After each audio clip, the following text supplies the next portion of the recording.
Conte pour enfants curieux présente La nuit des lanternes magiques, une histoire pour découvrir les origines celtes de la fête d'Halloween. Il était une fois, lors de la veille de Samhain, fête celte marquant le passage de l'été à l'hiver et de l'ouverture du monde des vivants à celui des esprits, un petit village où dans chaque maison, les familles commençaient à sortir leurs lanternes, croyant que ces lumières protégeraient leur foyer des esprits errants. Dès son plus jeune âge, Malo avait entendu les histoires concernant la fête de Samhain, mais il se moquait de ces vieilles légendes. Pour lui, elles ne servaient qu'à effrayer les enfants. Son amie Aylen, quant à elle, connaissait bien les histoires ancestrales et elle honorait les traditions chaque fois qu'elle le pouvait. Cette année-là, la mère de Malo lui demanda de ne pas oublier d'allumer la lanterne devant leur maison. « Ne laisse jamais la nuit de Samhain entrer sans lumière, car les esprits pourraient se perdre et se fâcher, lui dit-elle. Mais Malo, n'en faisant qu'à sa tête, négligea cet avertissement. La nuit commençait à tomber et malgré sa supposée indifférence, Malo ressentit un léger malaise lorsqu'il vit que toutes les maisons, sauf la sienne, étaient protégées par leurs lanternes. Soudain, alors qu'il se trouvait à la lisière de la forêt, Malo vit une figure fantomatique apparaître lentement devant lui. Sa voix, à la fois profonde et lointaine, résonna dans le silence. « Tu as volontairement décidé de ne pas honorer Samhain. Les esprits sont en colère et réclament justice. Je t'emporterai donc avec moi pour rétablir l'équilibre. » Sur ces mots, Malo disparut comme aspiré par la forêt.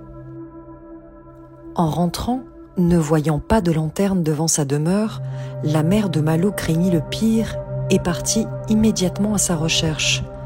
Malgré tous ses efforts, elle ne parvint pas à retrouver son fils. Le lendemain, alors que personne n'avait toujours aucune nouvelle de Malo, son amie Aylen se porta volontaire pour partir à sa recherche. Courageuse, elle s'aventura seule dans la forêt et décida instinctivement de se rendre auprès du grand chêne d'or pour demander l'aide des esprits bienveillants. L'arbre sacré des druides se trouvait au centre de la forêt, illuminé par une lueur surnaturelle et gardé par un esprit de la nature qui s'écarta pour laisser passer Aylen. Tout d'un coup, un druide apparut, avança vers elle et lui dit « Je sais que tu es à la recherche de ton ami, ce jeune insouciant, mais seuls les bons esprits peuvent apaiser les âmes errantes. Tu dois donc penser à leur offrir quelque chose qu'il te faudra choisir toi-même, en espérant ainsi pouvoir les calmer. » Aylen sut immédiatement que l'offrande à faire aux esprits concernait la lumière que Malo aurait dû allumer. Obéissant à la tradition, elle s'empressa donc d'offrir les lanternes qu'elle avait apportées. Un esprit bienveillant apparut alors et commença à tourbillonner devant le druide. La lierre qui recouvrait l'arbre sacré se dégagea pour laisser entrevoir une porte taillée de symboles, derrière laquelle Aylen avait l'impression d'entendre d'anciens chants celtes. Un portail s'ouvrit, le vent qui avait alors hurlé toute la nuit se calma et la voix des esprits qui murmuraient des bénédictions se distinguait à présent clairement. Malo put alors revenir du monde des esprits où il avait été emmené par l'âme errante qu'il avait croisée plus tôt. Le druide se tourna vers les adolescents en leur disant « Vous avez racheté votre faute.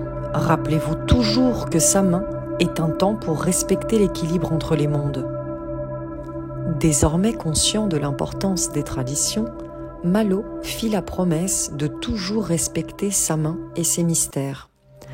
Aylen et lui quittèrent alors la forêt et retournèrent au village où la paix régnait à nouveau.